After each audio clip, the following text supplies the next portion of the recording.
asking, why are some tartans only available in certain weights, 13 or 16 ounce, but not both? It just depends on the mill and their choice of what they want to stock. Remember, ultimately, this is an industry. This is a commercially viable industry. So between the different mills, meaning House of Edgar, Strathmore, Loch Carron, Martin Mills, all of them are deciding what they want to produce in what weights and what they think they can sell. Back in the 1980s, 1990s, when there was really the big two, where House of Edgar and Loch Carron, they both kind of had a gentleman's agreement, if you will. There was nothing written down or on paper. There's no backroom conniving. But they would, Loch Carron mostly did 16 ounce, and House of Edgar mostly did 13 ounce.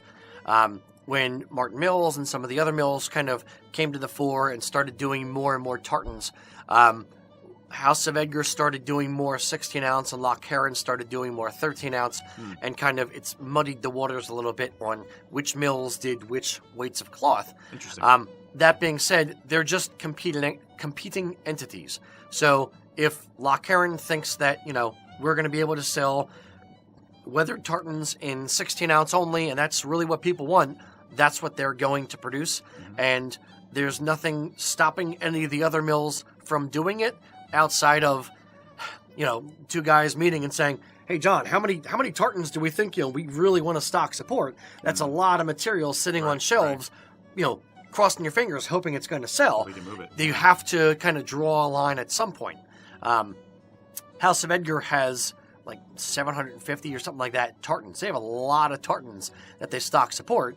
For instance, Martin Mills has a lot less than that. They may have 150 or 200 tartans. It just depends on the mill's individual comfort level with what they want to stock, and frankly, what percentage of their business is highland wear. House of Edgar, highland wear is actually about 40% of their business. A lot of what they do is in the home furnishings market. So they do a lot of, furniture, coverings, draperies, things like that. And they just do 40% highland wear, 60%, fire retardant couch material. Which does not make a good kilt. You'd be surprised. But there's different, the different mills have different revenue streams. Martin Mills, for instance, does a lot of like schoolwear and stuff like that. School uniforms, right? Yeah. Okay. So there's a lot of different, or suiting material or things like that. So highland wear is only a portion of their sales, and of that they have to decide what is commercially viable to do and what weights and how many tartans they want to offer. So we're kind of at their mercy. Sometimes, I feel your pain, because sometimes I see a tartan that I wish it was in 16 ounce, because then typically when it's in 16 ounce as opposed to 13, the set size goes up too. Sometimes it looks nicer and you can see the twill better. It's like, this looks so good in 16. If they don't make it, they don't make it. You can hope that they'll change their minds. You can have it custom woven. You could have it custom woven. This is true.